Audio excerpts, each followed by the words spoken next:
All right. Welcome back to Waste Some Time with Jason Green live. I am Jason Green live. Can you believe that? Right here. It's been a long time. Missed everybody. Had a lot of things going on. Got a lot of things coming up. And you know what? We are going to discuss all that and more right after this. Not that. Just wanna waste some time with you. Sometimes it seems too good to be true. Nobody I'd rather waste time with than you. All right, here we are. Look at that. We already had technical difficulties. I meant to start the countdown and all that nonsense, and who knows. Anyway, it's been a long time. I'm glad we're back. You know, a couple of months ago, the idea was to do this on a regular basis. Go live every Wednesday. And then what happened? A lot of stuff, and we'll get to that. But here I am on Thursday, close enough. And we're back in business. I'm excited to see everybody. Going to get to all your questions and comments. Got a lot of cool things to talk about. And so the idea was that we were going to test these hot sauces. It was kind of a fun, goofy thing to do. And we were going to do Rockstar hot sauces. And me and my friend Miguel, who I've known from back when I grew up in New York City, 100, 200 years ago, we were trying these hot sauces. And then things got a little crazy, and we didn't get to finish the hot sauces. But I will let you know that Miguel is here, and he is going to talk with me and you about what hot sauces we liked. And we're going to do it again, and which ones are coming up. Miguel, how are things? Things are good. Yeah, I was doing some stand-in for Keanu Reeves, and I just got back just in time before some fans interrupted me for some autographs. So I didn't. Yeah, you worked on the John Wick movie, didn't you? I did, yes. Yeah, and the scenes that you were part of were filmed in Times Square? Yes, it was. It was. Yeah, and it was raining, right? Was it real rain or was it movie rain? Nah, it was movie rain. We got soaked. Some of us didn't tell us, to have umbrellas, and we just got soaked all the way to 4 or 5 in the morning. Yeah, well, but it's a fun experience, right? Yeah, it is. It is. He was humble. He was like standing in what you call an apple box in PA, movie terms, and he was all soaking wet, but he was still looking at us, concerned about us, going like, are you guys all right? And we said like, yeah, Keanu, we're all right. Yeah. Well, and today you are you're portraying your alias, John Whack. But anyway, we're going to come back, Miguel. We're going to talk about those hot sauces, and we're going to talk about everything else. And then maybe you'll interject on some of the stories of why the hell we've been absent for so long. So stay where you are. You're joining us live from Florida today, Orlando, Florida, home of the mouse. So we'll be back, Miguel. Stay there. Okay. So anyway, we'll get back to him. I'm glad to see everybody in the chat and all the positive words and all the fun stuff. First things first, I got to say, one of the biggest things is I got to get a new laptop. This laptop I'm using is this is the first laptop ever made, and it's finally running its time. So then I got this other laptop, what the kids call the Apple MacBook. I don't know. Anyway, but it was like refurbished, and the quality wasn't good enough, and so I can't use the share screen. The share screen is not working, which means I can't spin the wheel of names, which is such a bummer because we had so much fun doing that. So we're going to do that. I'm going to buy a new laptop this week. You can send me your recommendations. And if anyone feels like super chatting tonight, it will go into the laptop fund. I'm not too proud to beg. So anyway, that's another thing. So that's why we're not doing the giveaways tonight. If there's anyone who hasn't gotten any of the things that they've won yet, we'll get that addressed this week and figured out. But so far, Patreon, just so you guys know, you go to the link in my description, sign up for the Patreon, and you will be, I send the interviews to people before they come out. You get a cool welcome package. We're sending out some more of those to all the new Patreons. Welcome and thank you. And you'll get that package very soon. And then we're going to send out some Christmas gifts, holiday gifts, if you will, for everybody who's a Patreon. Another round of mailings is going to come out just to thank you guys for supporting the channel. And you guys also have been getting to ask questions of my guests. And a few of you made it into this week's cut. So we'll get to who's coming up. But I want to point out that that I had a very close friend and business partner who passed away, and I mentioned this briefly. And Miguel was here with me, and we went and we discovered that he'd passed away. It was very sad. This was someone that I've known for 26 years. I was working for a movie company called Troma, the makers of The Toxic Avenger, and we were doing a film festival in Santa Monica, California, called the American Film Market, the AFM, at the Santa Monica Lowe's Hotel.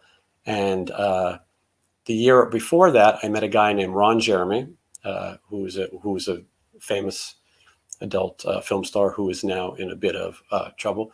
But he introduced me to my friend Greg the following year, and Greg was he was one of the most interesting characters that I have ever encountered. He was a real movie buff and an expert on these type of things, and a character though, and a collector of memorabilia and all kinds of other things. And so he was also an adult film producer, right? But it sounds more exciting than it was. He kind of brought the money and made sure that lunch was paid for it, and then had ideas. But he convinced me that I could write adult movies and make money.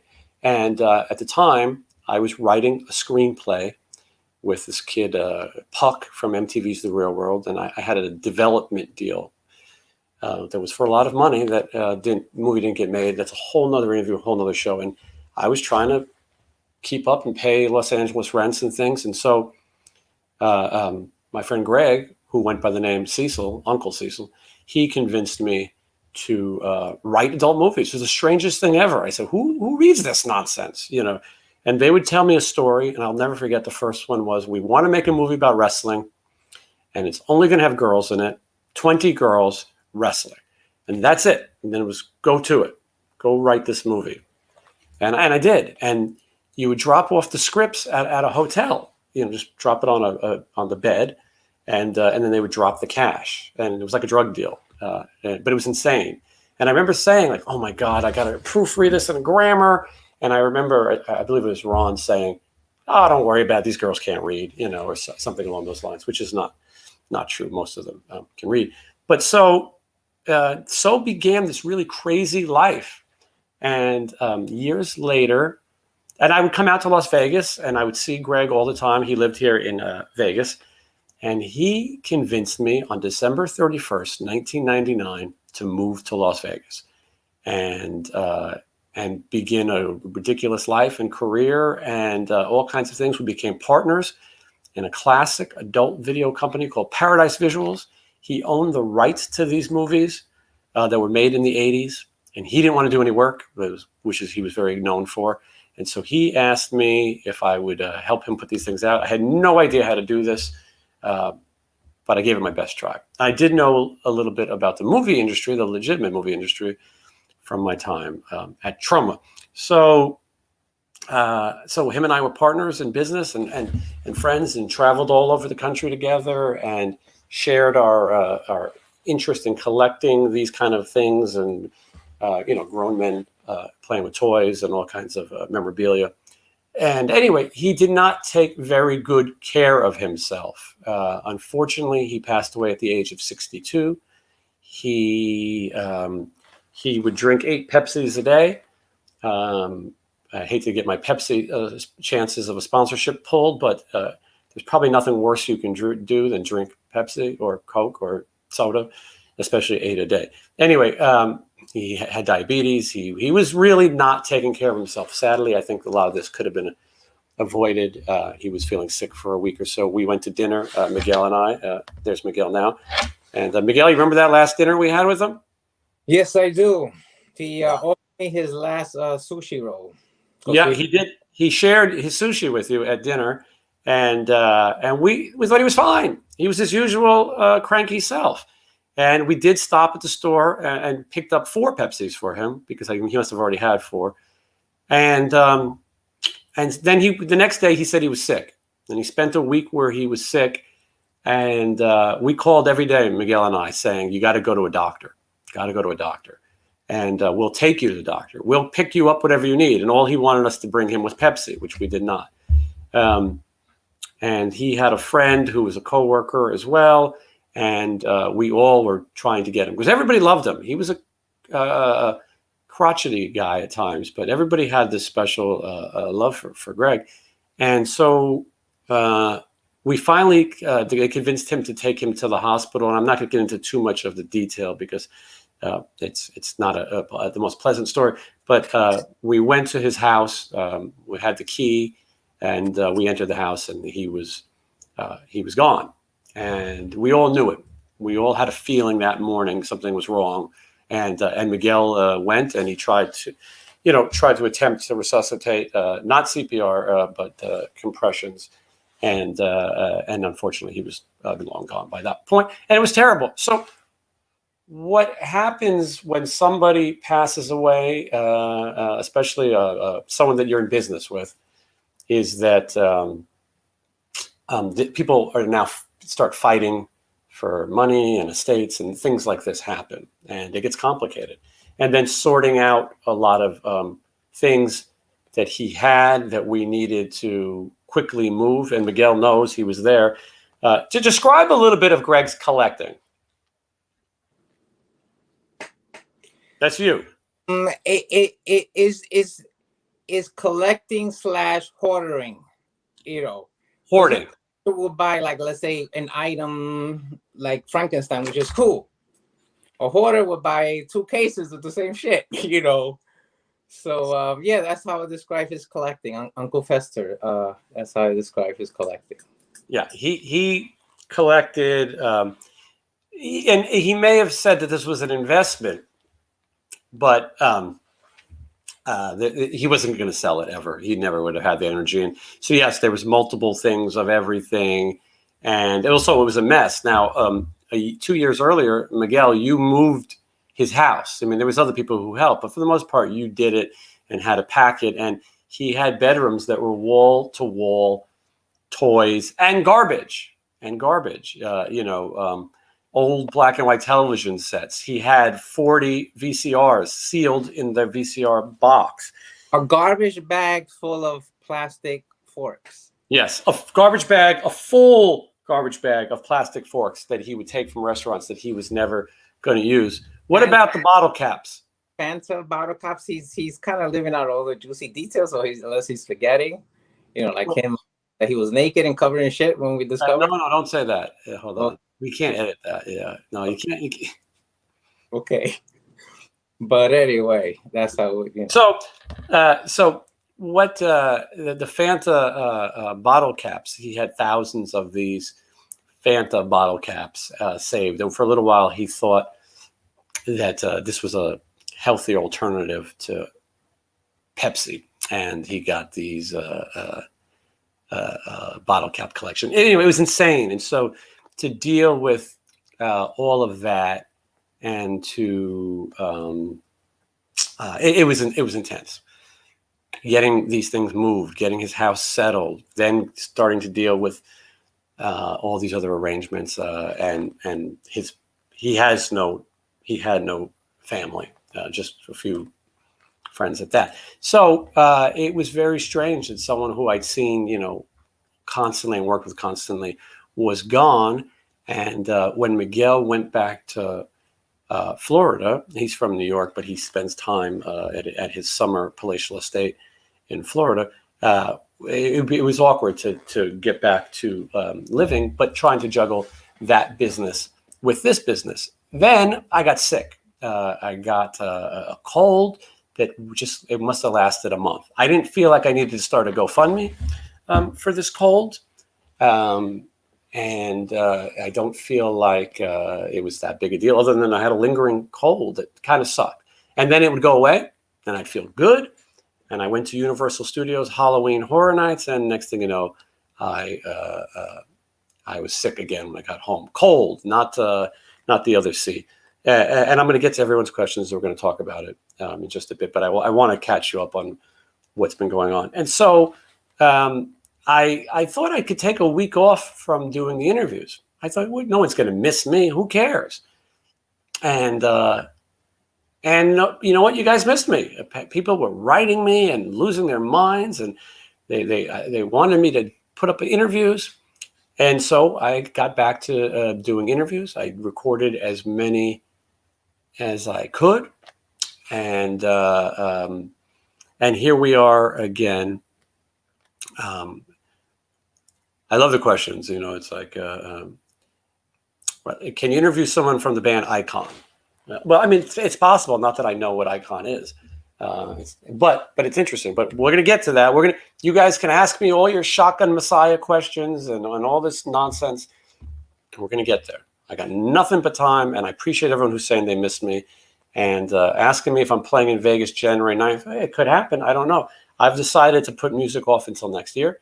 Sin City Rejects next year. Maybe recording some stuff sooner. I had lunch with Scotty Griffin not too long ago, and we're talking about some new ideas. I don't want to do things just to do them, and I also don't want to put people's health in jeopardy. Things seem like they're getting better. Good. But I'm not Kiss. I'm not going to go out and do plexiglass meet and greets while my crew fakes their vaccination cards and whatever their bullshit's going on in the world.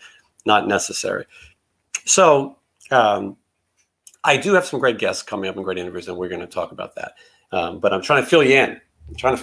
So anyway, so I'm getting back to work, and I'm glad to be doing that. Still juggling other things because I do have other careers and investments and lives that I juggle as well. Yeah, Ron Jeremy interview. That's a great question. We'll see if I can get the first Jailhouse interview with Ron Jeremy. Anyway, I'm going to get to all these things. And Miguel's in timeout right now, but he'll join us soon after he realizes that he's on live broadcast right now to 25,000 people worldwide. You should see the things that he wanted to do that I had explained to him that they have rules now. You know, I don't want to get canceled. But anyway, I'm going to get to you guys. I'm reading out of the corner of my eye. All right, let's talk about who's coming up because you've heard enough of this. By the way, I should point out also, I've got bigger problems than this. My mother has discovered social media. This is insane, okay? So my mother is now Facebooking and Instagramming. I always liked that my mother didn't do those things, you know? She's a big fan of the show. She's probably watching right now, and I appreciate that. But now she's commenting on my wall. My mother, I think, wants to be in the act. I think she's decided that it's her time to shine as well. And she's seeing influencers. And I think my mother thinks that she could be an influencer as well. So my mother's got a TikTok and she's got a Spotify playlist that she shares of her favorite songs. Maybe not all of that. But anyway, my mother she's decided and she's gone big. Someone influenced her. It's got to be someone who told her that she's got to be on these platforms. And she thinks that something that's exciting is going to happen. Now, I used to like to talk about really disgusting and filthy and crazy things in my life. And now I got my mother on there. And you know what I mean? Anyway, so you'll excuse me if I'm a little flustered tonight. I know my mother is screenshotting and, you know, those kind of things. And so anyway, but my mother's great, by the way. My parents went to Woodstock, and my mother is a rock and roll type, and she's always supported all the ridiculous things I did. I remember my mother read me one of my report cards from school. She had to have a meeting with one of my teachers. They made her come into school, and they told her that Jason believes that his cavalier attitude will take him everywhere in life, you know, or that I can just get by on my cavalier attitude. And the answer is, yes, I have. The teacher was wrong and I was right. I've held that statement about my cavalier attitude to this day. But my mother still supported me, no matter how many ridiculous things I did, including writing adult movies and whatever other nonsense I did. It looks like Miguel's hanging himself in his... Miguel, are you hanging yourself? Actually, no, I was making sure there wasn't any bugs around because I think you sent in your goons for I last did. So yes, yeah, you should definitely look for those bugs. All right, Miguel, you'll be back when we get to the hot sauce portion of the show. By the way, Miguel, have you ever heard of a band called Icon? No. Yeah, we got multiple people here asking for Icon. I'll have to look it up. Wild Side, that's another one they're asking for. And so, okay, well, I want to thank everyone. Angel Gonzalez says he loves the interviews. Thank you. Someone says my mother must be an angel. Yes, yes, she is. But I can't. We'll have her on sometime. My mother would be a good interview. All right, Miguel, you stay where you are. Don't hang yourself. We'll be back. Okay. He's got to think about all the things he says and things he's done. The only man I know who reviewed a hot sauce is saying it was delicate. Anyway, we'll get back to Miguel. But so you guys didn't tune in to hear me talk all this shit. Everyone must be fast forwarding in the replay or skipping this. You want to know what's coming up. You want to talk about the rock and roll, right? All right, let's do it. Tomorrow is Friday, November 12th, right here on my YouTube channel. We are premiering an interview at 10 a.m. Pacific time. That is 1 o'clock Eastern time. Everyone else figure it out, adjust accordingly. We're going to have Steve Riley on. Steve Riley is was the drummer for Wasp. And the day that I recorded this interview, which was November 9th, was the 36th anniversary of the release of the Wasp record, The Last Command. Yes, The Last Command. And so it's going to be, it's a great interview. It's been done already. Tomorrow at 10 a.m., I will be live on during the interview. And I am going to take your questions and chat while we watch. And hey, Dillinger, thank you so much. Dillinger here is helping me get my laptop finally, because that's what we need to do. Hold on. Now, let me see if I can read this question. Let me put on my glasses so I look more intelligent. Dillinger fan 1. Dillinger, I think you got a new name. Jason, you should interview Napalm Death's Mitch Harris. He actually lives in Las Vegas. Super cool cat. I'm going to look him up. Napalm Death's a little heavier than the things we have on the channel, but we can do it. We have a request for an interview with Jimi Hendrix. That could happen as well. We just got to get a good seance. Okay, so and thank you for the super chat. I appreciate it. You guys want me to spin the damn wheel? I got to get a new laptop. Okay, Steve Riley. We're going to talk about the 36th anniversary of The Last Command. A lot of people don't realize Tony Richards recorded drums on the first Wasp record, but he did very little touring, none of the big shows. He did a little and he shot the videos, and then he was gone. So Steve Riley has been in Wasp for 37 years, and Wasp is getting ready to celebrate their 40th anniversary. Could there be a Wasp reunion of the members that mattered? Could that happen? Well, you're going to find out what Steve Riley thinks. Also, LA Guns. You want to hear the untold story of LA Guns? You want to hear it from the horse's mouth? Hold on. We got Dillinger and Jonestown, but thank you. Shout out to Jason's mom and Satan. And yes, and my mom appreciates being billed ahead of Satan. My mother's she's got a big ego now. The show is a big success, and she likes to tell everyone down at the bingo parlor that she doesn't go to bingo parlor. Anyway, but yes, she would want it over Satan to her billing. Okay, so this chat's become the icon chat today. It's strange how that happens. After YouTube takes their fees, I've got about $3 towards my laptop. But I'm joking. I appreciate it. You guys are being great. No one has to do this. So Steve Riley, he's going to tell you about LA Guns. He's going to tell you about the lawsuit. He's going to tell you about his thing, why it's called Riley's LA Guns. He's going to tell you who did what, who didn't do what. And it's a good interview. I'll be honest with you. It's one of my favorites. It's 90 minutes long. So clear some time in your schedule. You're going to learn a lot about Steve Riley. A lot of my patrons asked questions about a band called Bees that he was in, and I got to those questions, and we're going to yes, word on the town is my mom might go solo. It is true. I believe my mother will have her own podcast very soon. I believe she will. She's working on it. She's waste some time with Jason's mom or something like that, but she's working on it. So anyway, that's my mother's gotten enough time. Her ego is just going to be ridiculous. Thank you so much, K Bear. Much appreciated. Thank you. I believe one of your questions might have made it. But anyway, yeah. Listen, I'm going to stay on the air tonight until I got enough to go down to the Apple store. And anyway, no, but Steve Riley, fantastic interview, 90 minutes. I think you're going to enjoy it. I really hope you will tune in. I did not do the same typical LA Guns slamming interview that everybody seems to do. But we get into things, but it's not, it's good. You're going to like it. Then after I interviewed Steve Riley, I interviewed a guy by the name of Johnny Monaco. Johnny Monaco, played guitar with Enough's Enough. He is a really talented guy, singer and a songwriter and guitar player. He shreds too, and he's got a new solo record coming out soon, next year. She said she found her soulmate, I believe is the name of that. But he's coming on, and he's really good. And you want someone who talks some dirt? He's not scared. He's also very funny, and I hope to have him actually as a regular. But we did 90 minutes as well, and it was more loose than just a typical interview. We kind of chatted about things. I gave my opinions, and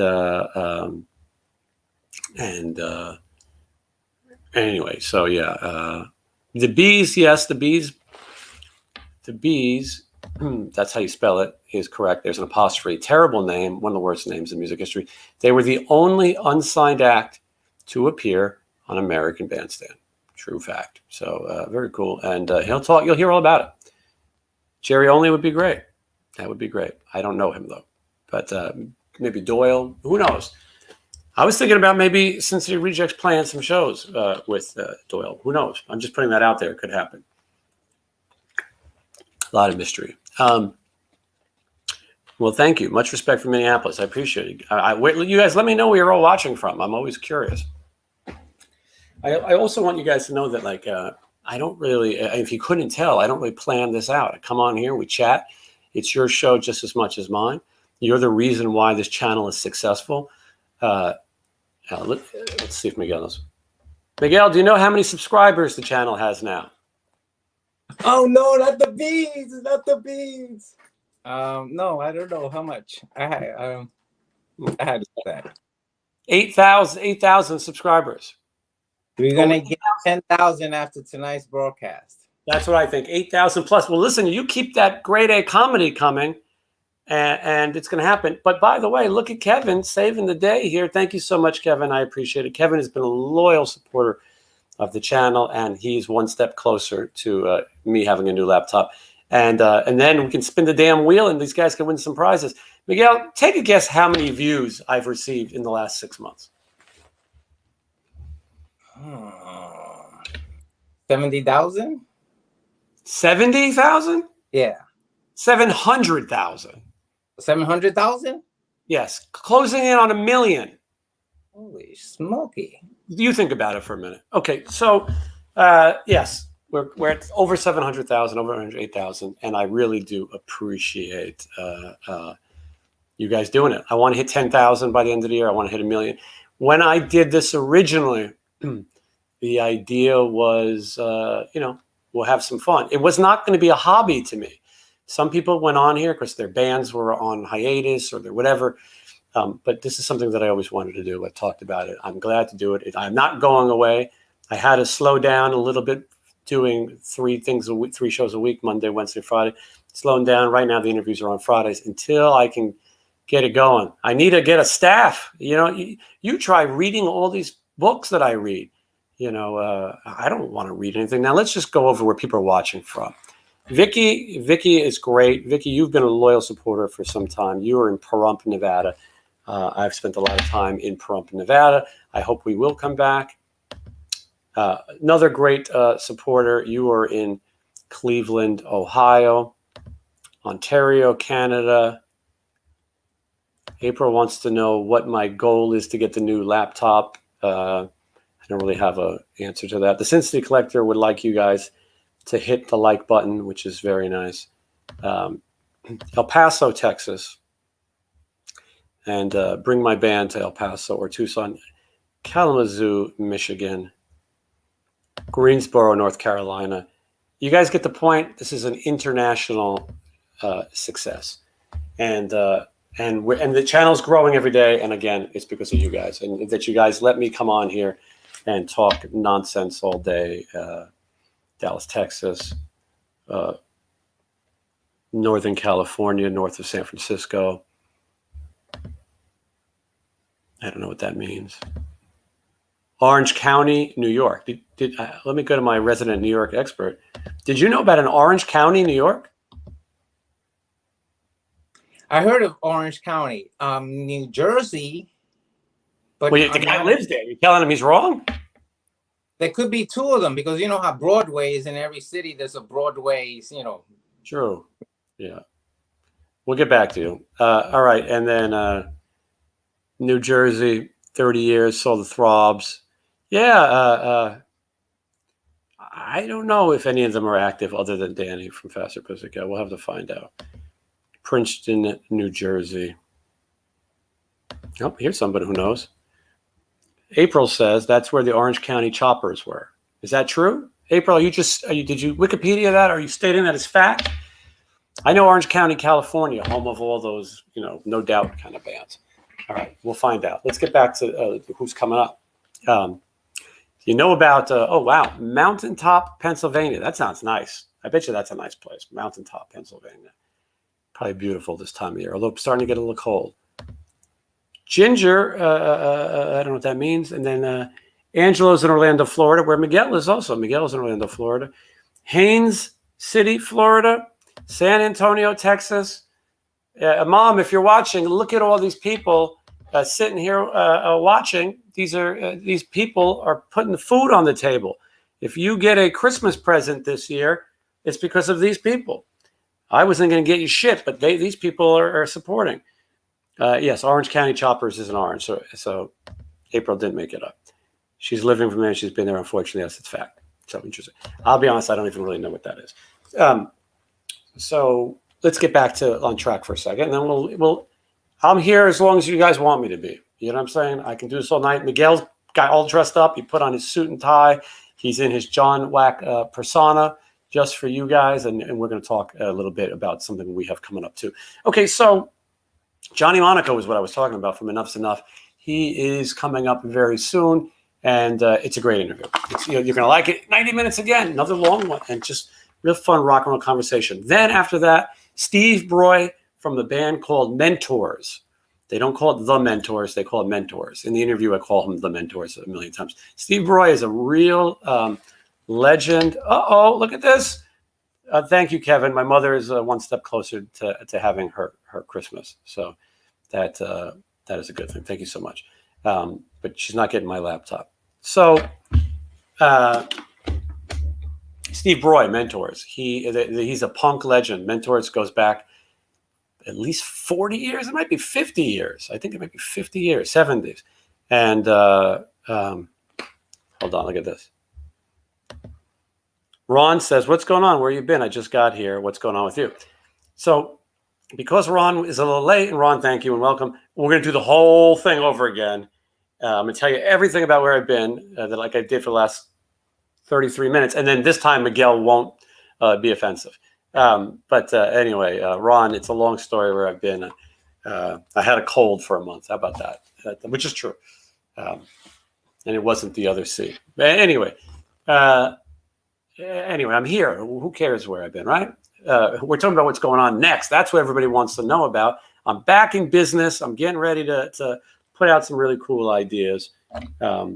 Steve Broy, Mentors. So the story about Steve Broy is that El Duce was the singer for the Misfits, and he played drums and sang. And allegedly, he was hired by Courtney Love to assassinate Kurt Cobain for $50,000. Some people believe he was involved.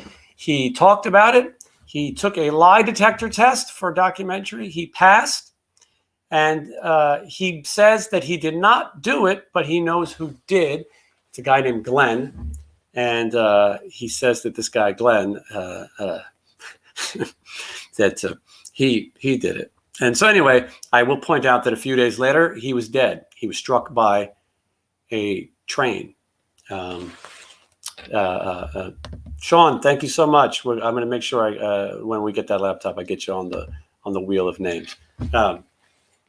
Anyway, there's a lot of controversy. Is it true? What does Steve Broy think? Was this a big publicity stunt to go on Jerry Springer? All those things. He's going to talk about it. He is one of the last of these punk legends. He's an older guy now, but he's going to play until he dies. He says he was in Italy where he's doing the interview.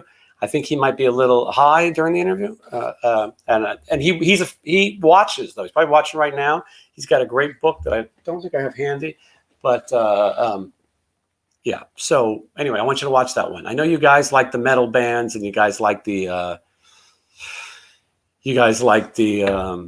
Icon, but I want you guys to check out this interview about mentors. If you like something different, you are going to like this one. So okay, so that's coming up as well. And then scheduled down the road, we're working on later this month, Cher Ross from Vixen, who's an incredible bass player. Cher is going to be here. She had to postpone. She was going to be on today, but she had to postpone. She's got a lot of things going on. She'll talk about that.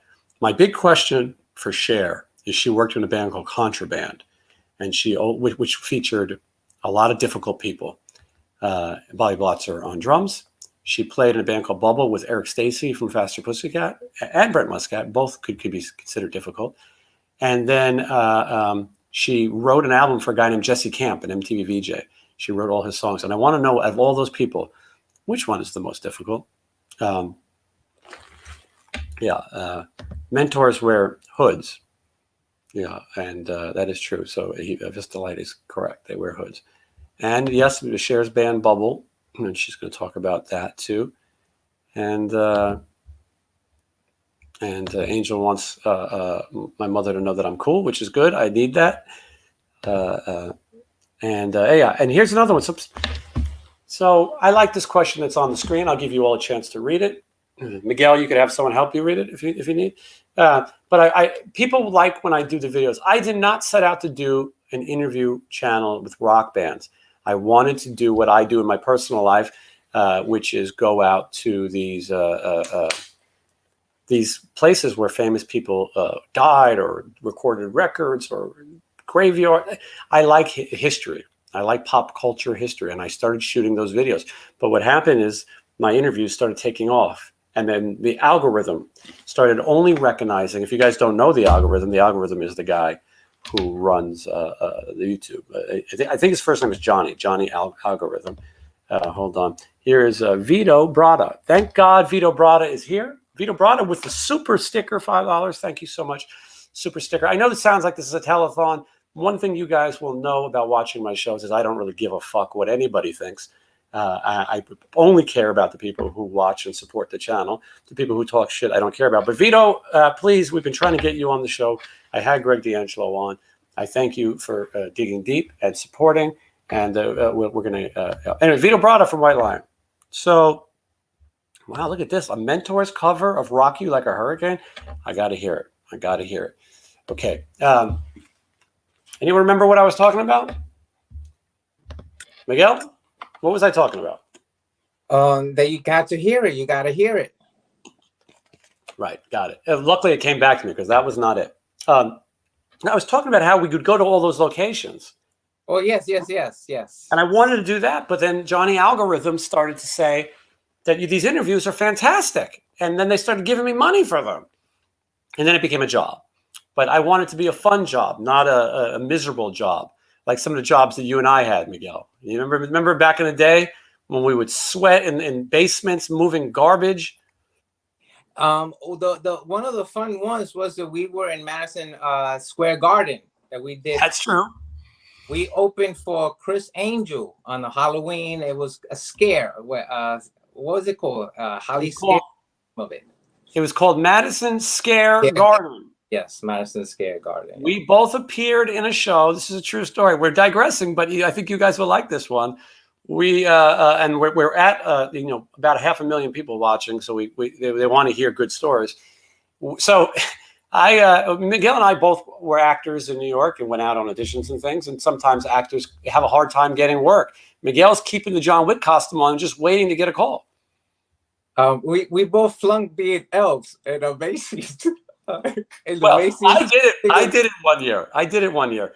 I was an elf at Macy's. I was the only 6'1" elf, but I was late a lot. And we came back to do it, and we were late for the interview. And they said we weren't elf material. By the way, there's a great book and a play. It was like, you two, you just came in late.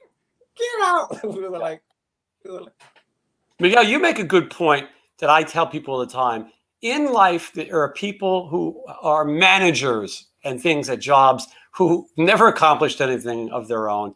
And they love this authority because it's all they got. And they love to talk down to you, but they won't matter in your life. The manager you had at this job or that job, they don't matter. You have to achieve your own dreams, but you have to go through this rejection process. But as you do it, you start to realize, I got rejected by a loser. This person doesn't do anything. They're the manager at the Elf show. You know what I mean?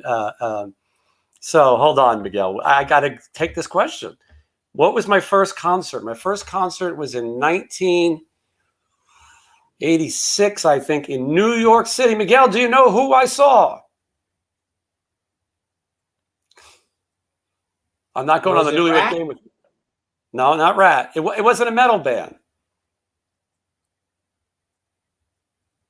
oh, wait a minute. Yeah, I think it was New Kids on the Block. Menudo. Okay. With Ricky Martin. And Miguel, maybe you could clear it up because Menudo is a band, but then it's also a bowl of soup with entrails and stuff in it, right? Well, Menudo means change, change in Spanish, but it was like when they hit a certain age, they replaced them.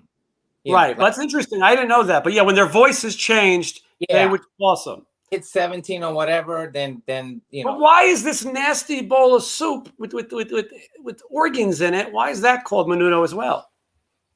That I don't know. Maybe some places that it's like cake in Spanish is bizcocho. Bizcocho, yeah. But in Mexico, bizcocho means a woman's Well, that's a cake, though. In slang, people can call that. But Menudo is a Mexican dish, though. The soup. Okay. Oz Fox from Striper, who's a good friend, he enjoys a big bowl of Menudo.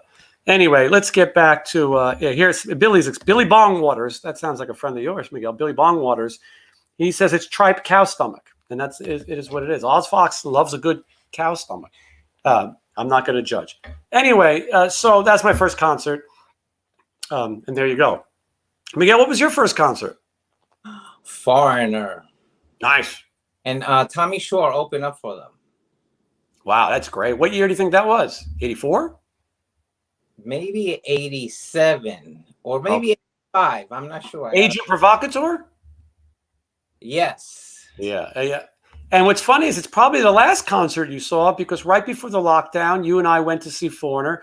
My friend Chris Frazier is the drummer. Yeah. And March 6th, 2020, it was Year of the Rat. And the CES convention was happening here in town. And so began the COVID, the situation. You're not supposed to say that word, but the C thing. Johnny algorithm does not like certain words. Anyway, so we saw Foreigner together and it was great, and luckily Mick Jones was there, so there was one member of Foreigner. Miguel, you're getting a lot of this here. People say you look like a dead ringer for Santos of Old Man Gloom. Miguel, so you should Google that later and see, and hopefully it's not somebody who looks horrific. Okay, back to our story, Miguel. Madison Square Garden. I did it 2 years. I think I did it the first year, and then I came the second year. I got you in, and so it was like a interactive show with Halloween mazes. It was kind of ahead of its time, and I remember that the Yankees were in the World Series, and in between scaring people, this was 1996. I would have my headphones on to listen to the Yankee game. Alice Cooper was in the show. He was, they called him a character named Pirate Jack, and the show was run by Alice Cooper, and he didn't do much other than like a meet and greet. But it was great. Every day I'd see Alice Cooper. Every day I'd go over and talk to him. And then Chris Angel was not a magician. Well, he was, but we didn't know that. He was appearing with his band. He had a really, I think it was a shitty industrial kind of band that performed. And then Bobby Boris Pickett, who sang the Monster Mash, was there. And I think Tiny Tim was there. And yes, it was kind of a, Billy Bongwaters is saying it's kind of a Not Scary Farm copy, but you know what? I think this might be for Not Scary Farm and before Universal Horror Nights. And yes, it was in Madison Square Garden. And when Miguel and I would enter the building, we would walk up that long hall that Led Zeppelin drives through and Song Remains the Same, which is pretty crazy to walk those halls every day and realize Muhammad Ali had fought there and the concerts that fought there. Hulk Hogan defeated the Iron Sheik for the WWF World Championship in that very building. This is history. And anyway, say it again? The Beatles. Did the Beatles play the Garden? I think. I don't know about that. If there's any Beatles fans watching, let us know. But the Beatles played Shea Stadium. Yes. John Lennon performed his last concert at the Garden. He was jamming with Elton John. Anyway, I could go on with this for hours, but I'm going to get back to the question. But so this Madison Square Garden, we all played different characters, and they had this idea in my second year that there was a scene where I would be hung or hanged. And so what they do is I dress as a cowboy, and then there's another guy who dresses as a cowboy. I hope I'm not giving away secrets, trade secrets. They're going to sue me. And then there'd be a security guard who was behind this little stage, and people would come in, and we had this little speech, and then they would hang me. And so what it was is under my cowboy costume, I had a harness. My balls still feel that stupid harness to this day, because it would go right under your junk and up under, and then the floor had a trap door. The guy would say a line, and the security guy would pull the lever, or I think that maybe I don't know who pulled it, and then you would drop, and then you would hang. And I was worried about it. I would check the rope every day, the line. It was a line under the rope. And then when you get tired of hanging, because it gets tiring just hanging around all day, I would switch with the other guy who was wearing it, and then he would do it. And then when they would get tired of that, when I would get a break, they would put me in a jumpsuit and electrocute me in another scene, an electric chair, which was easier. But the problem is when you do these things, people come to haunted houses, they tend to want to hit you or punch you or attack you. Mostly like certain types of people, the scumbags. That's the type. They like to do that. Anyway, so you guys are talking about all these metal shows, and I'm giving you great historic stories. We're going to get to the questions. Anyway, we did that. It was fun. I think we made money. Everyone would get sick. This is before you would get like the nerd flu or whatever there. But we had free food, and it was fun, and it was really an honor. And actually, another cool thing about Madison Square Garden is I'll tell you why Bruce Kuhler could probably not come on the show. You're asking for him. I'll tell you why he's not going to do it in a minute. And now I got distracted. Miguel, what was I saying? You were talking about their garden, then will react and hit you. Yeah, well, okay, yeah. So when you're hanging, you can't get away and you can't protect yourself. So I never got hit. There were people kind of threatening, but I would open my eyes very quickly and indicate that even with a noose on, I will. I'm not. Homie, don't play that. But the other actors got punched, and then on the final day, the actor who was hanging, the wire broke, and he slammed deep underneath the stage, way down. And you think they would put a mat under there, cement floor. That's what Vince said from Motley Crue. Yes, that's right. Famous last words. I was supposed to be doing a show tonight with Vince Neil and Stephen Piercy near Yuma, Arizona. Okay. And as of yesterday, I was still almost going to go. I do some work with Stephen Piercy. He's a friend of mine. At the last second, I had too many other things to do, and I'd rather talk to you guys tonight. And anyway, and obviously Vince backed out because he fell down. Anyway, Madison Square Garden, Miguel and I were frustrated actors. We took on any jobs that we could. I can't remember the point of that. Miguel, do you remember why I said that we were frustrated actors? Well, I was talking about jobs that we had and gigs. And one time we worked on a memory. Boy, being responsible adults and get regular jobs. We just Do you remember we did an infomercial for Memory Dynamics? Yeah. Mm-hmm. And we also were a lot of time. They gave us $50 to be judges and No, we weren't judges, but I know what you're saying. So this is all true. The wave in the middle of the show. The Memory Dynamics thing was an infomercial about memory, and everyone in the audience was paid. It was a little bit of a rig, and they would go around. And anyway, me and Miguel were part of that, and they paid us. They shot in the same building as Montel Williams, and he came in right after we were leaving, I remember. But you could get money to do it. Nonsense. And so, yes, there was a TV show called Judge Mills Lane with the famous boxing referee, Mills Lane, who also happened to be a Nevada judge. And he did this show, and I got a call for it. And I think it was like $60 for the morning, and then maybe another $60 in the afternoon if you stayed. But you'd be there all day, and you would hear these stupid things like Judge Judy things that you see on TV. So I would call Miguel and go, "You want to make a quick couple bucks?" And then he would come, and Miguel would like to do obnoxious things to be seen on the episode. So if you ever see reruns of Judge Mills Lane, you could see Miguel do the wave or have a seizure or things like that. But they would move you from the prosecution to the defense because the whole requirement was you had a suit. If you had a suit, you got paid. And if not enough people showed up, they'd pay you to stick around for the afternoon. And we got to meet Mills Lane, and he gave us these little gavel keychains, and it was a fun experience. Okay, let's get back to rock and roll. Did I cover everything you think, Miguel? Yeah, well, me, like, they had different stuff. I was dressed, it was a maze, and it had like these black light, and then you would dress with the fluorescent paint and you blend in. So it was like frighteners, and then people would come in, and then you would just, like, surprise and scare the shit out of the people. Scare the people. But one time Sting came in. When he came in through, we were in the maze, and we started just singing like, what? And then he got pissed off, and Christina Ricci came in, I think with a friend of hers, and we scared the shit out of her too. But those are the two celebrities that I had, Nice. Scare the shit out of them. I saw Kim Cattrall once, who was on Sex and the City. She wasn't on it yet. Or maybe she was, but everyone was excited. I recognized her from Porky's. She played the character of Lassie in Porky's, yeah. And there was other famous people too, but I don't remember all of them. Funny thing about Sting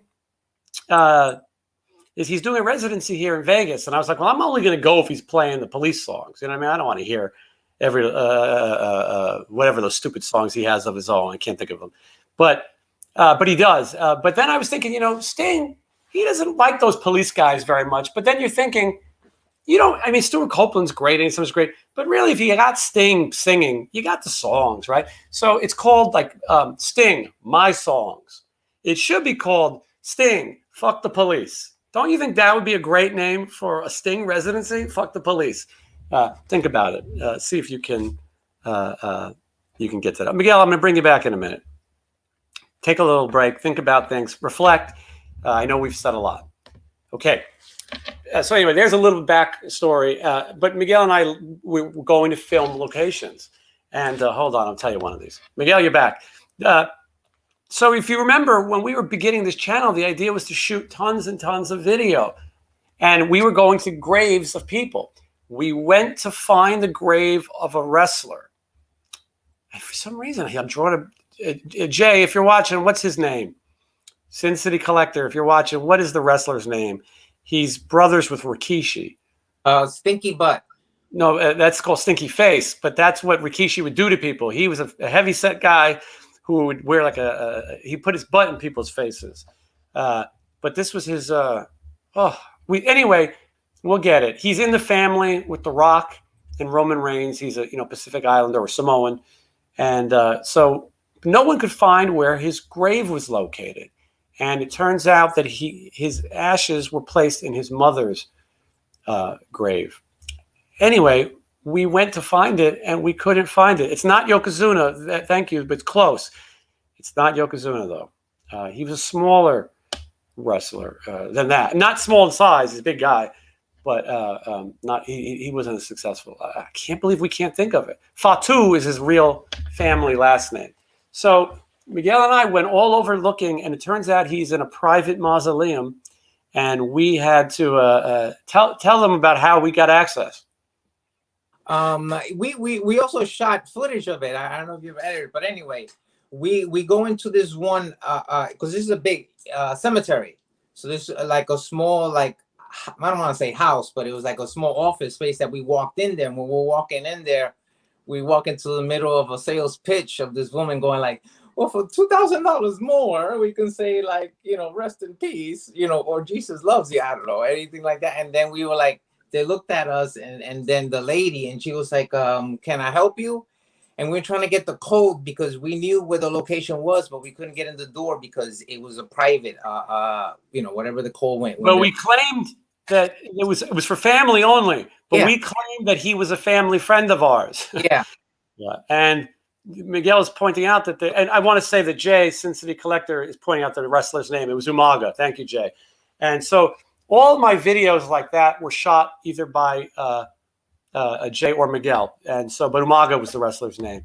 He had tattoos on his face. So they were in this sales pitch, and they were telling them, oh, but for just $10,000 more, you can get a flower holder or a thing that glows in the dark. So at night, his grave is lit. Like, for what? You know, so the squirrels can find it at night? You know, it didn't make sense. But it's a hustle. Sadly, when people pass away, the funeral business is like used cars, but worse. They are after your money, and these people are crying, and they make you feel bad. Well, if you don't buy the neon light, how are we going to find Uncle Jimmy's soul? You know, or he would want this flower, and it's all nonsense. So the woman just gives us the code, basically. Here's the code. Go away, and this is very true. It's extortion of people in mourning. It's very sad, and they do sit there and tell you, I think that he would have wanted it. And then you're like, oh, shit. And then you're selling a kidney. Anyway, they gave us the code. Me and Miguel entered, and it was a really weird experience. And to be in this private family thing. And it was very strange. Wake up. Thank you for the great cat. We'll get to the great cat, by the way. We're going to be here all night. So anyway, we filmed this, and that video will come out. And the point of this is that I wanted to shoot more of these videos. I also don't feel like it was disrespectful visiting these graves. I think it keeps people's memory alive and keeps their spirits alive. I shot a lot of these celebrity videos, tons. I mean, and what happened is these interviews got so popular that we couldn't put them out. I have these interviews where I went to Sanford and Son locations and Red Fox's house, and people love those things, and I want to do more. I have another channel, and maybe the Sin City Collector can share that link. It's called. I promote my stuff so well. I was just sleeping all day, you know, and now I got to do something. It's called The World of Jason Green, and that is all the things that are not the rock and roll interviews. And if you would be kind enough to go subscribe, it would mean a lot. But anyway, we've got some really cool interviews, and so I know, and I appreciate people who like those kind of things. All right, Miguel, we'll get back. We're going to talk about hot sauce in a minute. Okay, thank you. Okay, so now Bruce Kulick from Kiss. Everyone's asked me why I don't have him on. I would like to have Bruce Kulick on. Maybe he would do it, but the problem is Bruce Kulick's band is based off people who I've worked with in the past. I don't work with now. They used to be some of the Sin City Sinners. There were some issues with some of those people, and I just don't know if he would do it. Maybe he would. He should. I will tell you that he does interviews with people who have far less likes, subscriptions, whatever than I do. Most of these guys are going on and doing these interviews with people, and they get 200 views. Donnie V did 10 interviews in 1 week. Mine got 5,000 in 24 hours. The other ones, they're lucky if they got 400. And thank you, Sin City Collector. There's the link. Or search for The World of Jason Green. And we'll do more of that. If you guys support it, I'll do more of that. Yes, the Blondie mystery box is there too. Jay's right. Yeah, and that's a fun one people are enjoying. There's all kinds of different things there. So I'd like to have Bruce Kulick on, but I don't know. There's a lot of politics. There's too many politics in rock and roll. And as you know, on this show, we don't talk about politics or pandemics. Yes, he's from Rego Park, Queens, not too far from Ramones and Forest Hills, Queens. But anyway, I know Bruce, and I knew his brother Bob as well. And maybe they'll come on. Maybe he's got to wait till he's got something to promote. And as I always say, and I thank you guys, the more you support the channel, the more these other guests will come on. One day I will tell you all the people who've turned this down, and we laugh at them. Rob Affuso from Skid Row coming soon, very soon in November. I also want to tell you that this live thing is going to continue. I'm going to go live on my birthday, which is in 2 weeks, from a secret location on the Las Vegas Strip. You are going to be amazed from where I am. And I will be there with my brand new laptop so that we can spin the wheel. We are going to spin the wheel more from my Patreon. So sign up for Patreon. And we're also going to, everyone's going to win a prize. And then we're going to do some stuff for Toys for Tots in December. We're going to raise some money for a good charity, and we're going to get some pops, the toys, these Funko Pops, and we're going to give them to kids. It's funny, as I did a video the other day where I was opening these mystery boxes of Funko Pops, and I got one of these things like, can't remember who the character was. It was something ridiculous. And I remember saying, boy, these poor, starving children can't afford a Christmas present. But boy, are they going to be excited when they get this, Notorious B.I.G. pop or whatever the hell it was, But anyway, we're going to find things that the kids like. All right, let me see here. A lot of questions about the Great Cat. I am trying to get the Great Cat to come back and this time do an interview where she talks out of character. I'm working on it. I'm trying very hard. She's a very nice woman, and I'm trying to get her to come on. She can do a little shtick, but to explain the origins of the Great Cat, I think it would be huge. That video is so popular, and love it or hate it. Some people hate it. That's what makes these things great. In the title of this live feed, I say The reason I say is because New Yorkers like to say to things. I say it a lot, And but then you get these assholes who go in those comments, and they're like, he says too much. It's like, come on. Do I come to your job at Walmart while you're labeling the soup cans and criticize how you do it? Come on. If you don't have anything nice to say, shut the fuck up. Don't watch the show. There's plenty of Great Cat, best interview ever. That's right. Fuck these people. Anyway, yeah, I say and when I interview George Lynch, I call him George a lot. I say his name a lot. Have a fucking drinking game. I don't care. These people are assholes. If you think you've got a great negative comment for me, make it good, because you got one shot before I block you. Or my crack staff of 50,000 employees. But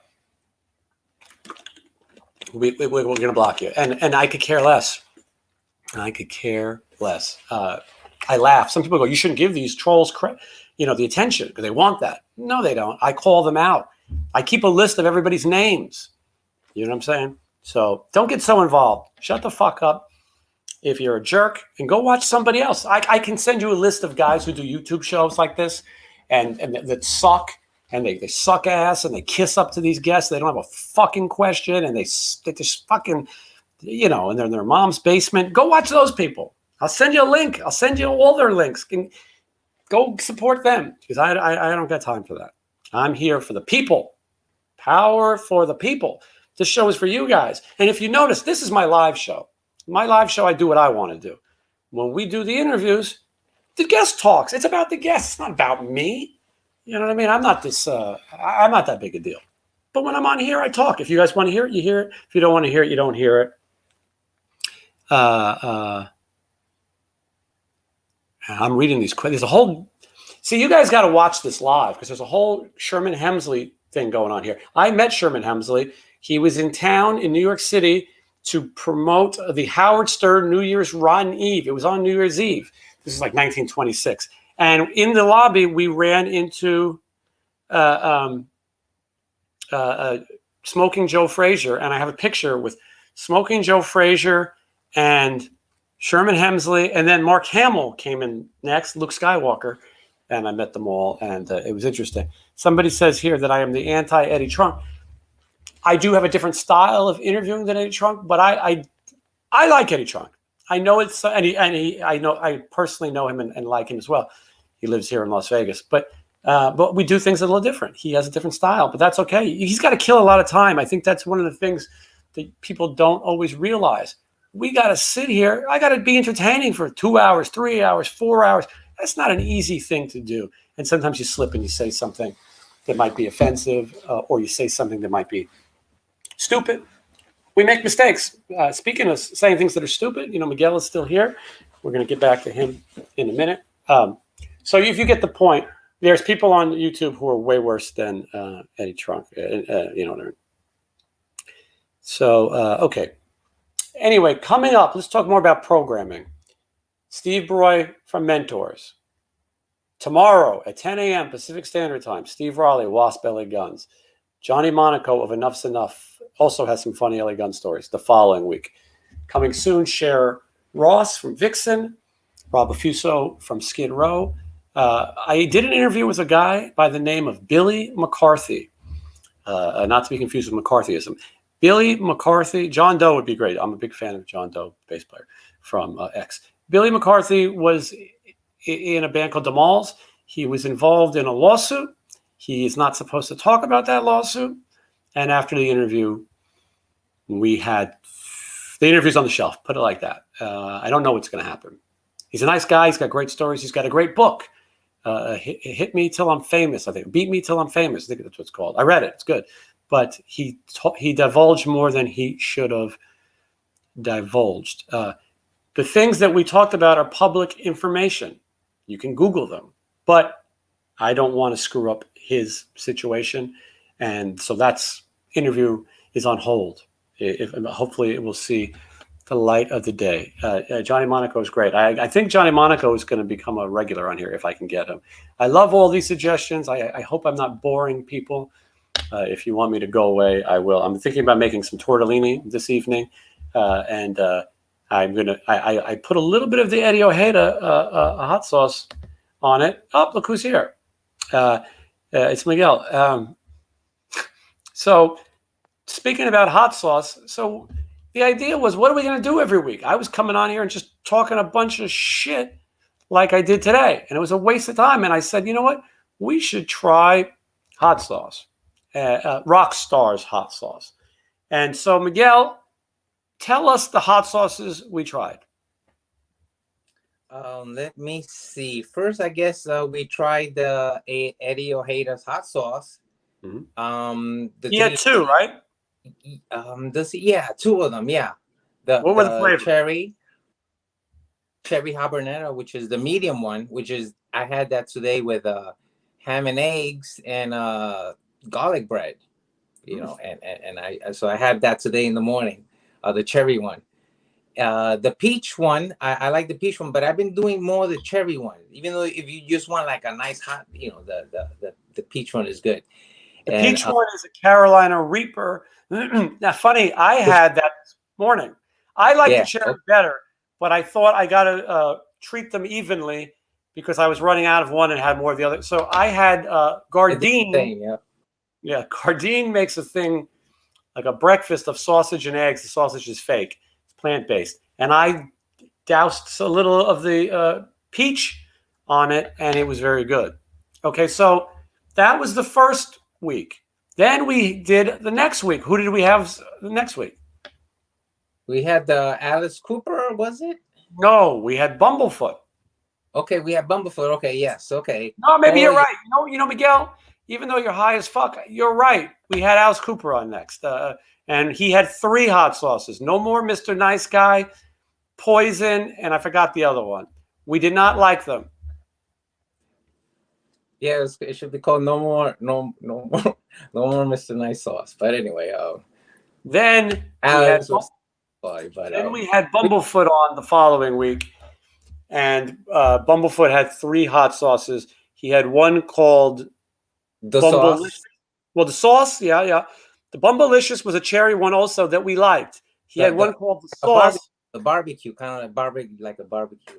Like a barbecue. Then you had one called the sauce, which to me tasted a little bit like a steak sauce. I thought it was above. It's like to describe it now. It's like a gourmet kind of, because A1 is like but this was like a gourmet. Was it delicate? Was it delicate? It wasn't delicate, but there was a balance in there. Like it wasn't overwhelming or under. It was like in the middle. When I was trying to to describe that, like he got this flow going. Do you wear pants when you do this, Miguel? Like you got a shirt and tie on. Do you like put on the full suit? Do you have shoes on? Yeah, look at that. Well, no shoes, but you for the Quentin Tarantino fans. I personally, the secret to this show is that I don't wear pants when I do the show. I do wear my faux leather jacket, and one, it's a little bit of a style thing. Billy Bongwater wants it about Michael Anthony, and that's going to be answered in just a minute. But I put the jacket on, and it is actually getting a little cool here. And if I turn the heat on, you'll hear it on the show. But I like to do the show in my stocking feet. So anyway, a little behind the scenes for you. So we had the, and if you tip, I'll show more. But so the Bumblefoot. Then he had the one called Bumblefucked, and it was what are you pointing to? Oh no, yeah, that one, the Bumblefucked one. Yeah, that one was like and he described it just a pin, a drop of a pin. The whole night the stomach was like warm, like hot and warm, but it's like an experience that maybe, because he said that the next day your asshole would be like if it was Vietnam, like a napalm, like just, and it was kind of right. I asked him, is that a good thing? Do people want their asshole to be like napalm? I don't think so. And that was just a pin drop. So that one, I'm not a fan of that one. But he told us to be careful. The whole day, that was like the napalm. He told us to be careful opening the bottle. He said if you touch it when you're screwing it, which then I handed it to you to do it. But what's the point of a product that you can only have a dot of? It's at the bottom of my refrigerator right now. We put it there so we knew not to use it again. You could change the label to like a Adio Hater hot sauce and give it to somebody. That's a good practical joke season. So we did those three, and yes, the plan was to do the Michael Anthony brand of barbecue sauce, hot sauce, and mustard. And but then things got in the way, and then you were here for a couple of months, but you went back. But now that we're going to do this live via satellite, I believe next week we'll get it posted. We will try them. You have some of them already, the Michael Anthony products. I am going to get them, and we are going to try the Michael Anthony products, and then we're going to vote on which is the best. We are leaning towards Eddie Ojada's Cherry Habanero, obviously. And I want you to know that I spoke to Eddie Ojeda the other day, and he said that the sales were through the roof after the show. He said the orders were crazy. They were having trouble fulfilling them. They were getting them all done, but it was a big spike, and he was very happy and thankful. And he's going to provide us with I've gotten a couple cases because I want to give people for Christmas the gift of Eddie Ojeda Cherry Habanero hot sauce. And so we're going to give those away. And he's nice enough to give me some of his Twisted Sister guitar picks, which is retired, actual stage guitar picks that we'll give away with the hot sauce. And so we are going to do that. Once I have this new laptop, we're going to get back to spinning the wheel, and we're going to give away some Eddie Ojeda hot sauce with the picks so that everybody could try it. When I say hot sauce, this is not a vinegar-based hot sauce. This is not Tabasco sauce. This is a sauce. It's it's a sauce. Gravy. Like a gravy. Yeah, or like a barbecue sauce, but it has a little spice, but it's but it's not too hot. It's just right. I recommend it. And so anyway, and Eddie's going to come back, by the way. He's going to come back. Unless Michael Anthony is so fantastic that he takes the prize, and he might, who knows? But Eddie Michael Anthony has different products. Michael could be the king of mustard. You don't know. Well, he has like a hot barbecue sauce too. Mm-hmm. Yeah. No, he has a variety of hot sauces. I'm looking forward to. Shout out to Michael Anthony if he's out there. Yeah, and Michael Anthony is here in Las Vegas performing with Sammy Hagar. So the two guys come out, so we'll get them on your show so they could promote like an album that they have out. Both the guys that Eddie Van Halen didn't want anything to do with are available. But so anyway, that's coming up. I want to get back to a schedule, either Wednesdays or Thursdays, once a week, and then have some guests join me on here. I've got a great photographer named David Plastic. He photographed all the great bands, famous photos, and he's going to come on and show his photography. I ran into him at the Rolling Stones concert, and we had a nice talk about it. So he's going to come. So the idea is that there'll be guests on the show, and it'll be a little bit more of a format rather than me just rambling about nonsense. You know, my mother after the show will probably send me a list of notes. You know, and her opinions, and so I want to make sure that I address. She hasn't texted me yet, but I want to make sure that I address her. Sorry. Anyway, I check my messages occasionally just to make sure that I'm not canceled. You know what I mean? Because that's a problem these days. So Miguel, we're gonna do that Michael Anthony hot sauce and mustard and barbecue. I've got these Beyond brats that I'm going to try with the mustard.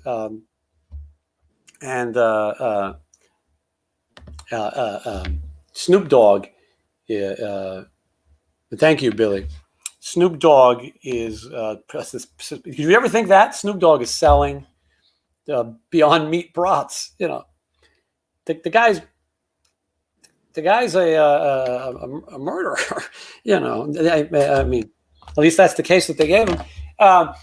But now he's selling those Beyond brats. I don't know if you could say that, allegedly. If Michelle, if you're watching, Michelle's my legal counsel now.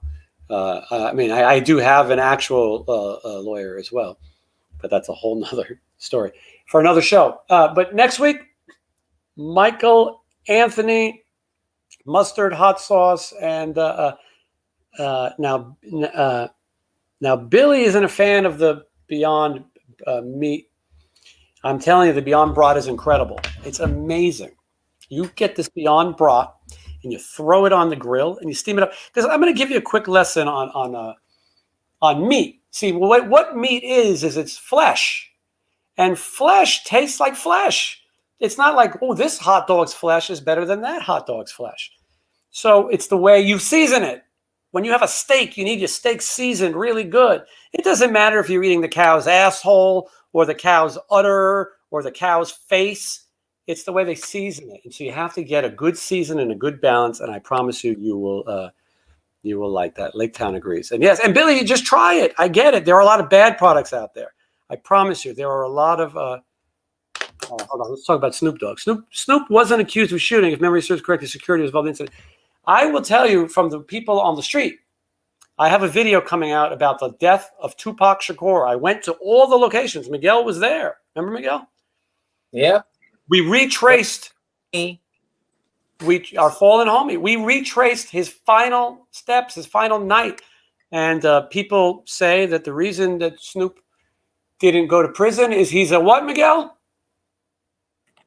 The reason why Snoop didn't go to prison? Yeah, what is the theory from the people on the street? I think it was his bodyguard that did it. The theory is that he's a rat. Supposedly, don't kill me, but supposedly they say he's a snitch, and that's why he didn't face crime. That's the theory. I don't know. He seems like a nice guy. Him and Martha Stewart are dancing and cooking, but anyway, Snoop Dogg, I don't know. So try this. Try this brat. I think that you're gonna like it. Now listen, I know, Chris, what you're saying, and there's some truth to that. There are different cuts of the flesh and the textures, and I get it, but it's a little ridiculous. You know what I mean? Like, oh man, I love to bite into an animal's thigh. It's just so much better than his asshole. You know, come on. It's silly. It's silly. Yeah, and listen, all these people are criminals. Listen, I'm not trying to say. I'm just telling you what I've heard on the streets. You're going to love my Tupac video. I was fortunate to meet Tupac, and I'll tell that story too. You guys, there's so much to get into. There's so much to talk about. Miguel, who's my guest tomorrow? Who is your guest tomorrow? I don't know. Yeah, I've only said it 75, 80 times. I couldn't understand. Tomorrow, Steve Riley from okay. Oh yeah. That's right. You know, every time you say Steve Riley, I keep thinking like, oh yeah, The Life of Riley. I heard of The Life of Riley. So Tupac, it says here, was likely killed by an off-duty police officer. But I will tell you something about it. Miguel and I investigated the death of Tupac, and we know who did it. And he's still alive. Yeah. Well, or there's that theory, but I can tell you who did it, and in this video we will outline that. And if we are assassinated or hit by a train, like El Duce, you will know. But anyway, the Tupac death is actually not that crazy, to be honest. It's not that. It's not that. It's not as hard to solve as you would think. And so anyway, but that's in this video, and I got to sit down. We also went to every location from the movie Vegas Vacation. Jay, Cincinnati Collector, and Miguel and I. We went and filmed every location in the movie, how it looks now. And I got to edit that and get it out. We also went to every location where they filmed the movie Diamonds Are Forever with Sean Connery, James Bond movie. Miguel, do you remember being there for that? Yes. And also the Karate Kid. Yes, Karate Kid. We went to Karate Kid locations as well. Golf and stuff, to be exact. But but we went to the cemetery where Diamonds Are Forever, where they try to cremate Sean Connery, and then he gets clubbed, and we reenacted it. Do you remember? You played one of the. We reenacted the whole scene. It was pretty exciting. Anyway, this is all kinds of shit. I know you guys like the rock and roll. I'm impressed about how many people were here at an hour and 20 minutes. How many people have stayed with this? And Miguel, they think you might be a suspect, which could be. Yeah, I mean, you could be a suspect, Miguel. Yeah. Tupac is alive and part of the witness protection program. Miguel believes that, but he's a little gullible. Billy Bongwater's golf and stuff. Yes, it's in California. In the Karate Kid, Daniel takes Ali to a date at golf and stuff, and I have recreated that, and we have all of that. And I want to. Vegas Vacation one's really fun. Some of the places are gone. You're going to see what happened to the casino where they play Guess Which Hand, and they had go to the buffet, and he says, "I'll have some of the yellow." We're going to get to all that. So to outline what's coming up, we're going to do the Michael Anthony hot sauce next week. Miguel's going to join us via satellite with his Michael Anthony hot sauce. We're going to have a lesson on political correctness before we do it, just so that Miguel doesn't get me canceled. And then we're gonna and then I got some things planned. Miguel is going to take us to some New York City landmarks, and he is going to show us. He's going to show us these New York landmarks, and you're going to love it. And Miguel, and when December comes, there's a question about Jam Master Jay. I was at Jam Master Jay's last appearance, and I think they know that one too. But we're going to talk about. I get into Jam Master Jay. Oh, I want you, Miguel. Maybe you'll show us New York at Christmas time. Maybe you can take us to the Rockefeller Center Christmas tree. Yeah, definitely. Yep, I'll do that. I think that the people all around the world would like to see a live feed of that. And so we're going to start to do more of those things. Now I'm in a little bit better of a place where I can get back to doing this. And Christmas is coming. And as you know, I have the Clark Griswold autographed Blackhawks jersey right there. And I'm going to be moving the show to that section because the section that I'm in right now is going to become the home of the Christmas tree. I put in a 20-foot Christmas tree. Miguel, they think you would have made a good member of the NWO. That's a wrestling thing. Miguel could have been a good wrestling character. He does have like an X-Pac kind of quality. He's got shtick.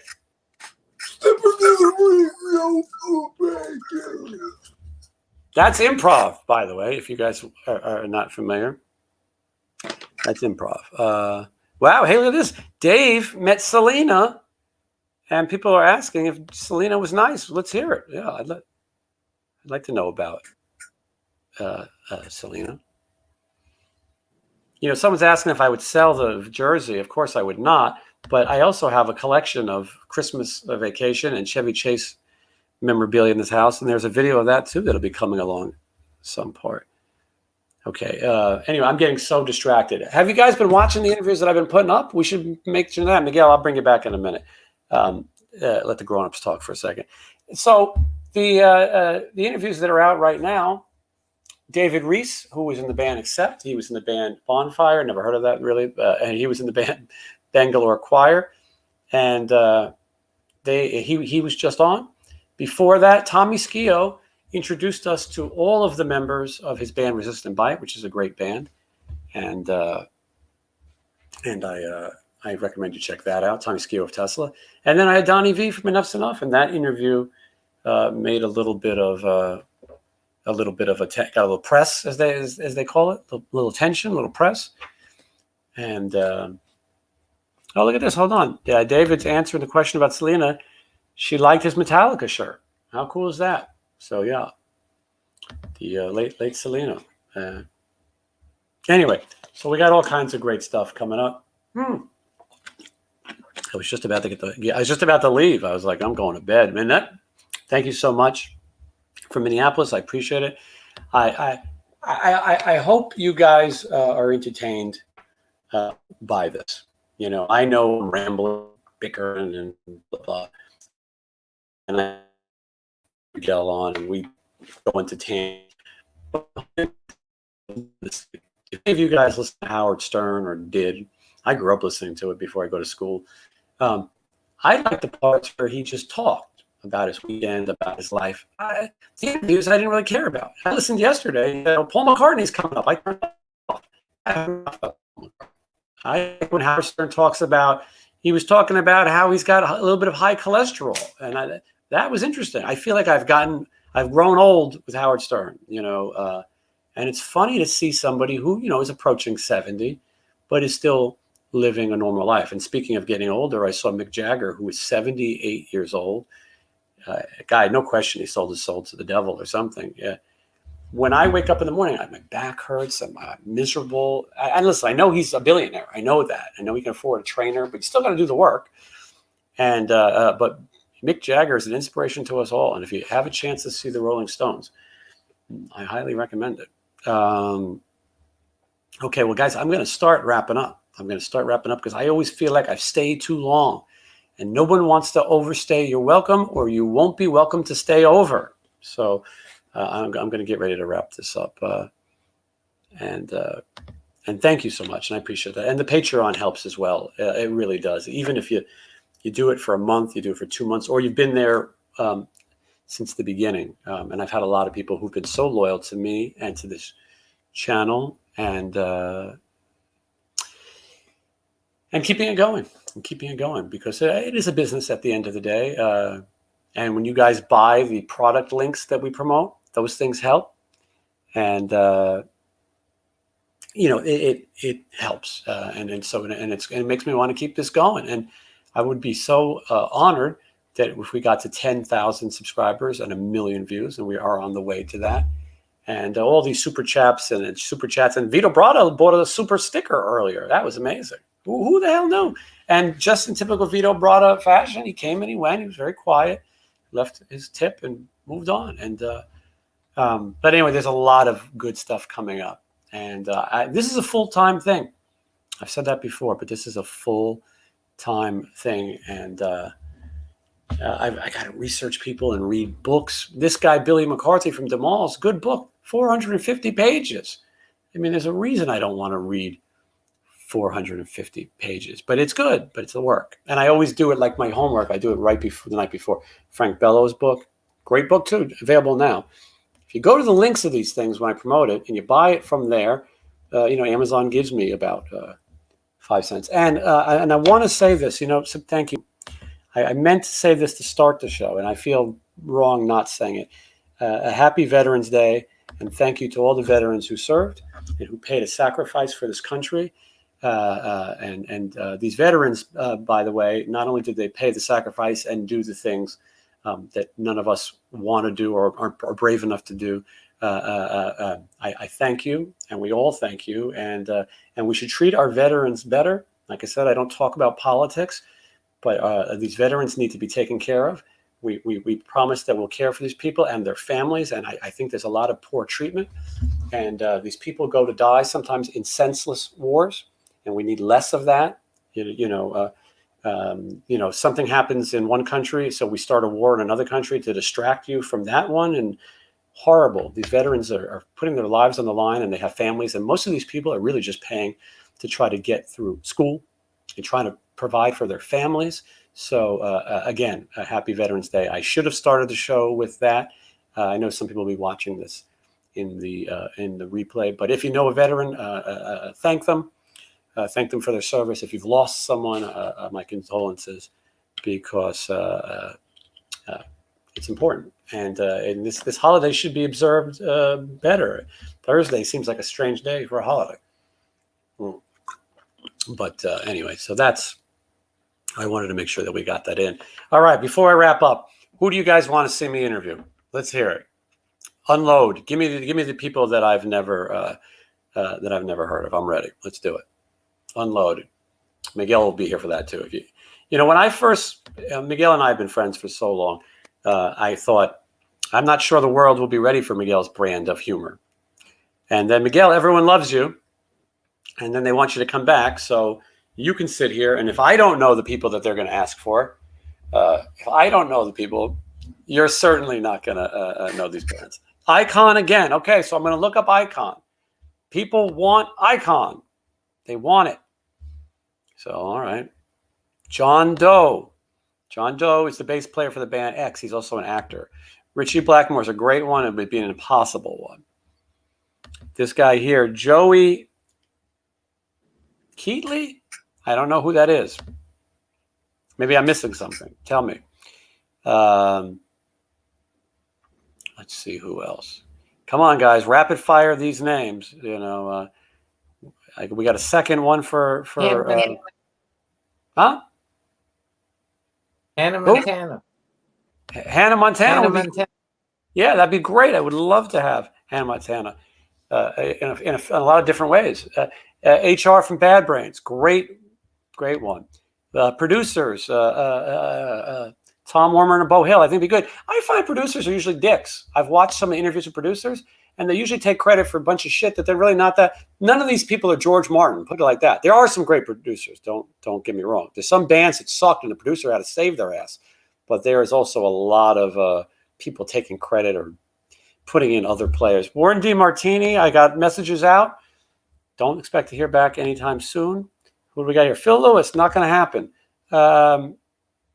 But let's see. Tame Me Down could happen. Andy McCoy from Hand Eye Rocks, great. It could happen.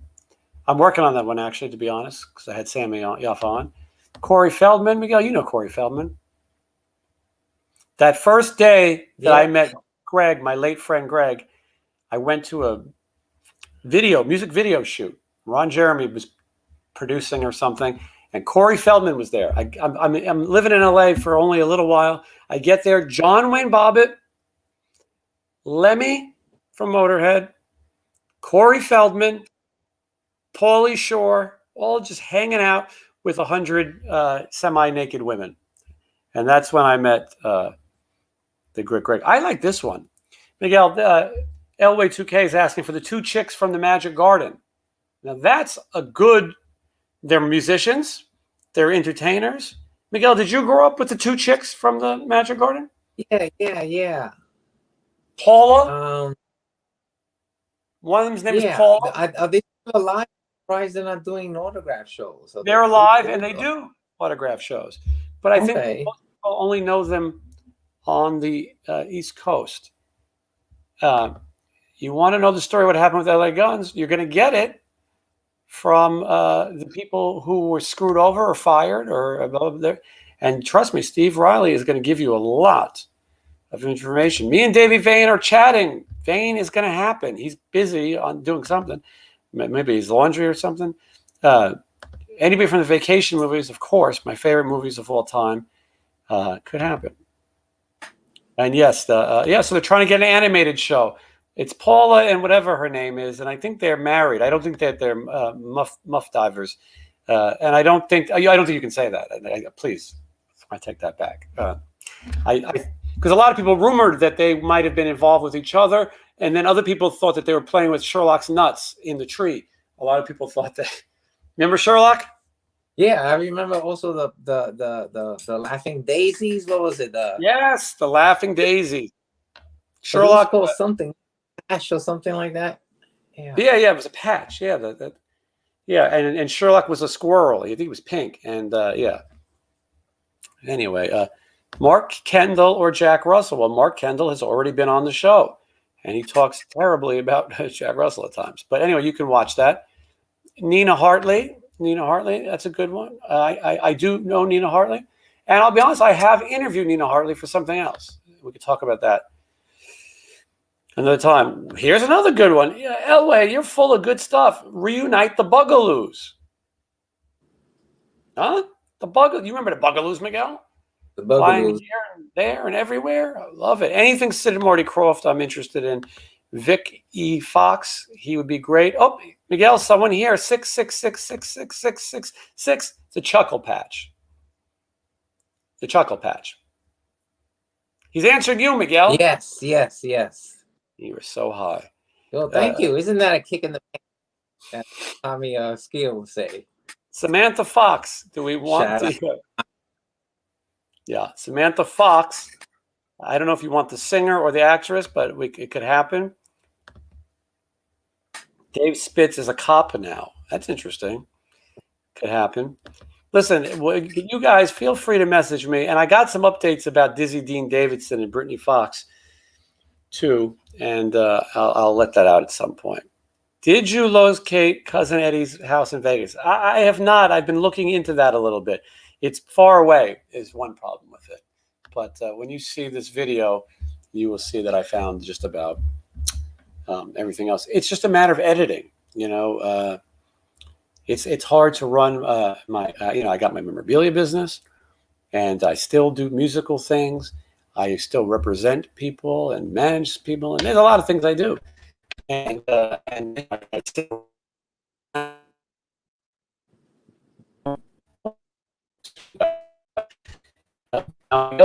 Refreshed.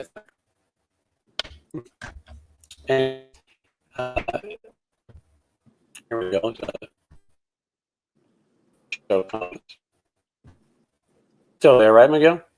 Oh yeah, you sounding like a Kanye West song for a second. We're like trying to like. Kanye West is the Kanye West. Is Oh, that's his. Yeah. Okay, Robot Talk. They're saying it was Robot Talk. The metal scientist says that we're breaking up. I'm sorry to hear that. Was it something I did? Doug Pinnick of King's X. He has new material to sell. Doug Pinnick would be great. I think all these people are possibilities. Some of them a little bit are ridiculous, but I would like to do it. And I have some of my acting friends coming on soon, and people that I've worked with, and you'll be impressed. They have interesting stuff. And then we're going to do some holiday shows in December, only here on the live show. I'm going to tell you about my favorite holiday specials and holiday music. I did executive produce 2 holiday albums, and we'll talk about those and all kinds of things. Once I get this damn laptop, we'll get back to the share screen. If you notice in my interviews lately, a Nasty Suicide, that's a great one. Nasty Suicide, I have the inside track. He's in Finland still. Robbie Krieger, who's one of my heroes. I would love to have him. Steve Perry's got a Christmas record. He would be great too. I'm lazy, folks. If you haven't realized, I'm lazy. And so if you guys want to call these people up and tell them to do it, I have more views and more subscriptions in 6 months, not to brag, than these other people doing YouTube interviews have in 10 years. Whoever you consider the big interviewer talking to these heavy metal characters, I have more in 6 months than they have in 10 years. And I sell product. People are buying the products, and it's because you guys support the channel. And I think you like that this is real. I hope. Miguel, you got a little dance going? Yeah. I had like a little Talking Heads moment. Yeah. The jacket. Yeah, you didn't have to explain it. I got it. Maybe maybe we should wrap up with a song. Miguel, you want to join me in a duet? Sure. First of all, this is an official Waste Some Time with Jason Green guitar pick. Do you see that, Miguel? I do. Yeah. And Michael. oh, well, it's karaoke night. And yeah, and anyway, everyone who signs up for my Patreon, they get one of these picks and a bunch of other cool stuff. Now, this guitar has not been played in quite some time. You might be the last person to have played it. Do you think it's in tune? I think so. It sounded good. Maybe one string might be off, but it sounded good though. Look at this dust. Now, this guitar is green because not bad. Miguel, do you know what chord that is? Nope. That would be a G. That would be a D. C. Sounds pretty good. If we played anything that was copywritten, we would get in trouble. But we could write a song right here with the audience. Yeah. But the audience will have to give us a title. So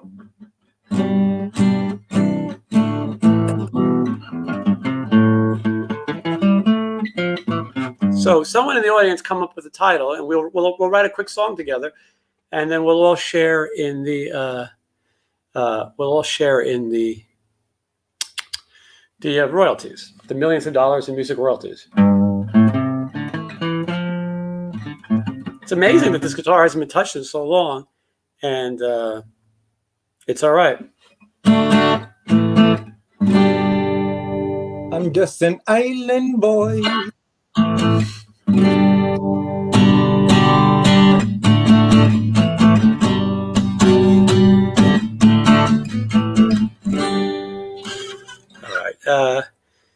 So one of the titles for a song is Cow Thighs and Buttholes. Cow thighs and butthole. I don't know if that, Miguel, you got anything for that? Someone says Wasting Time, but I already wrote that song.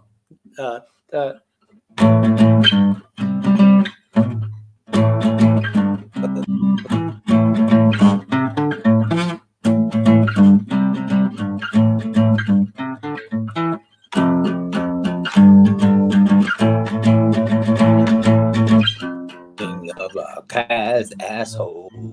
I'm slipping by the road. Anyway, that song is a song called Waste Some Time. That song is called I Just Want to Waste Some Time with You. Johnny Rocks wrote that riff, not me, but I did write the words.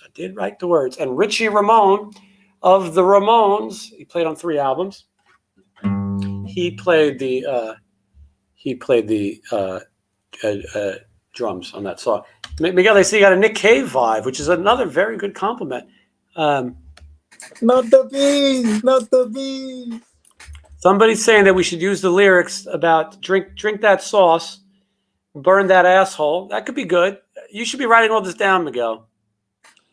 I'm gonna go drink that sauce. This guy's worried that my B string is off. Gonna burn my asshole. I'm gonna burn my asshole. I think you can only say asshole so many times before the algorithm picks up on it. You know what I mean? Like you can get away with like 1. But anyway, I'm trying to. You guys got to come up with something. Miguel is an accomplished a poet, author, songwriter. He's had a few. Thank you very much. Thank you very much. That's his foreign guy impression. He's had a few successful off-Broadway shows in New York. One was called Politics in the Bedroom, which was a great show, and he did another one called Do Over. And anyway, so Miguel will write a song for you. I was gonna step into. I'm going to stay right, but yeah. Don't Rock the Hot Sauce is a title. You got anything for that? Yeah. We'll improvise when you do that. Yeah.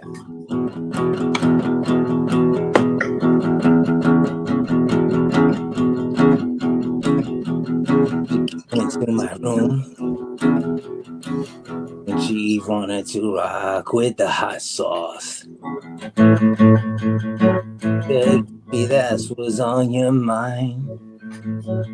Then you gotta drop your panties, cause I wanna put the hot sauce on the flounder.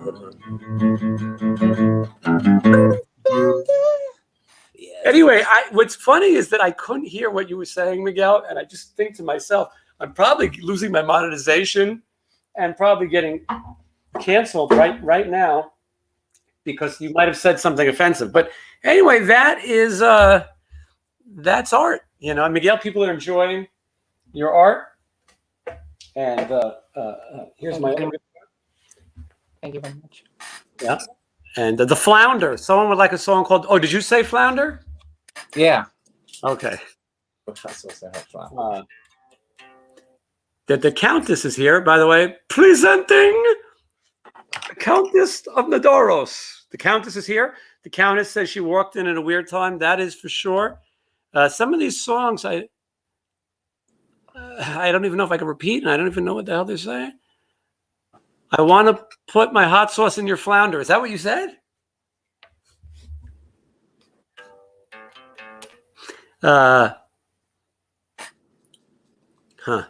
Well, all right, hold on. I got a whole arsenal here.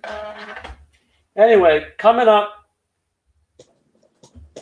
The thing about playing music is if you try to stop for a year or two, your hands will start to hurt.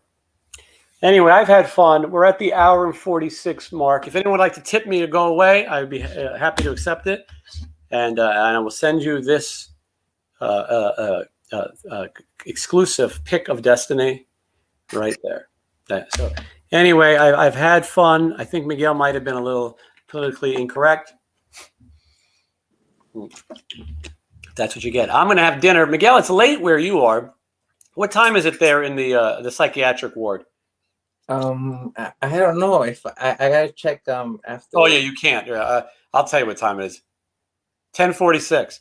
But I think 11. It's lights out, and the nurse is going to come by and make you take off the tie, and then you have to go back to your bunk.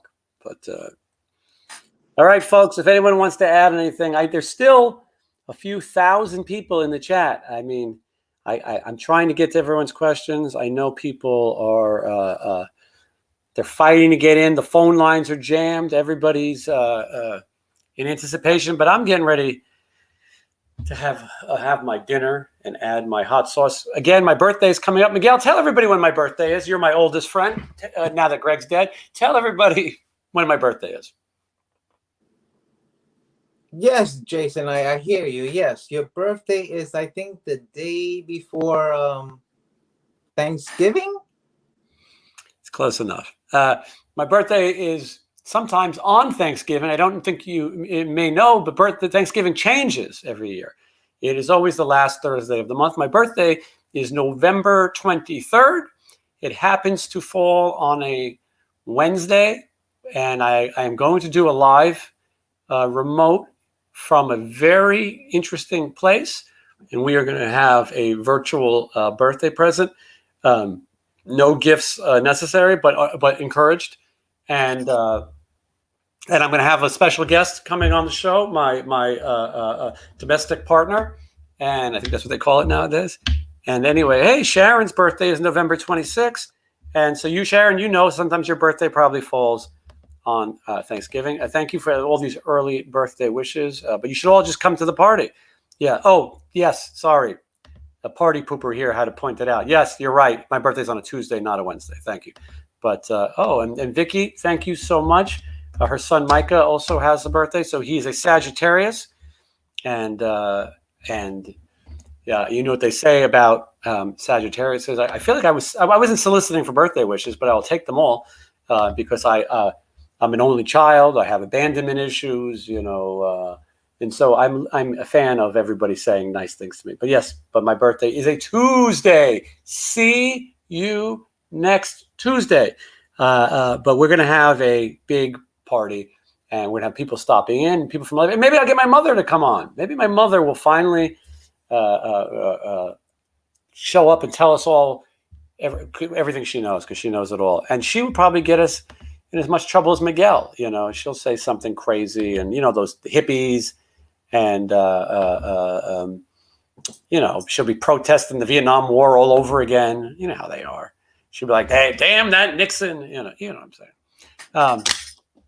Anyway, but that's in 2 weeks. Next week, Miguel and I will be trying the Mark Anthony hot sauce. It's interesting to me that Mark Anthony waited so long to put out a hot sauce. Don't you think? I mean, you know, he made those. Did you? I think you said Mark Anthony.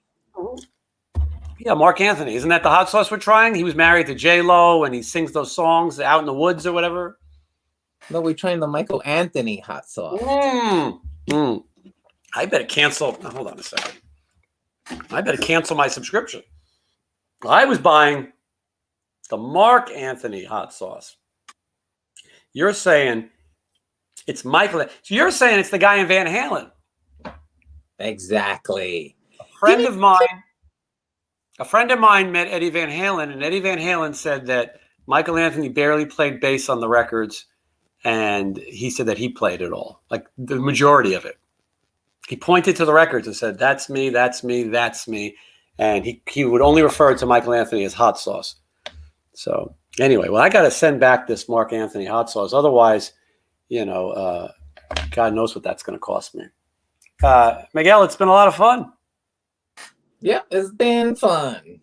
What's great about this is the show ends and you go to your life and I go to my life, and, you know, we don't have to deal with each other for the rest of the night. You know, although wouldn't it be nice if we could go over to some of the restaurants? Yes. Yeah, you'll have to come back, but we'll do this via satellite. We'll have some more guests, and I thank you all for watching. Let's remind everybody that tomorrow at 10 a.m. Pacific Standard Time, 1 p.m. Eastern Time, I will be on live on this channel with the Steve Riley interview. That interview is already, I don't know if the Sin City Collector is watching, but if he is, he could share that link. I don't know if I know how to do that. But you can set a reminder so that you are watching it too. So you can watch it with me live as it happens. And I think I would like you to do that. This is going to be a big one. A lot of my interviews make news, make headlines. This is a big one. I promise you it is going to do that. I'm going to share the link with you right now. You can go like it, and you can go set a reminder so that you're up early watching it. Is something going on over there, Miguel? Yeah, we're holding hands. Oh, nice. Oh, look at that. High five. All right, here we go. Here's the link. It's not going to help you watching, but if the rest of you go watch it afterwards. I can't believe how many people have stayed here. Like, you know, I tell my friend, I do this for 2 hours. She has to hear the other 22 hours of my bullshit all day long. And yeah, the better shave a show. Sorry, I read the word wave. I got confused. That's the other thing about doing these shows. You know, I got to get up and shave. I can't carry the beard the way Miguel does. You know, so here I am. I got to shave my balls and you know, to do these interviews. It's a lot of work. All right. Well, I think we're wrapping up. I think everyone will like it. Please click on that Steve Riley link. Please watch it. The following week, Johnny Monaco from Enough's Enough, Steve Broy from The Mentors. Hopefully at some point, Billy McCarthy from DeMauls. Also down the road, Rob of Fuso and from Skid Row, and all the other people we talked about, and plenty more. I finally have the time to sit down and answer some of these messages. Miguel, you got anything to say? Oh, that's good. So Miguel will be here as well. I'll be here. We're going to be tasting some hot sauce, some barbecue sauce, some mustard. Please join me. If you haven't liked, commented, and subscribed and done all those ridiculous things, Miguel, what were you doing there? I was thinking of something to say. High as can be. So anyway, I want you guys to make sure you do all that. I appreciate everyone. Thank you so much. Thank you for supporting the laptop fund as well. And I'll be seeing you all very, very soon.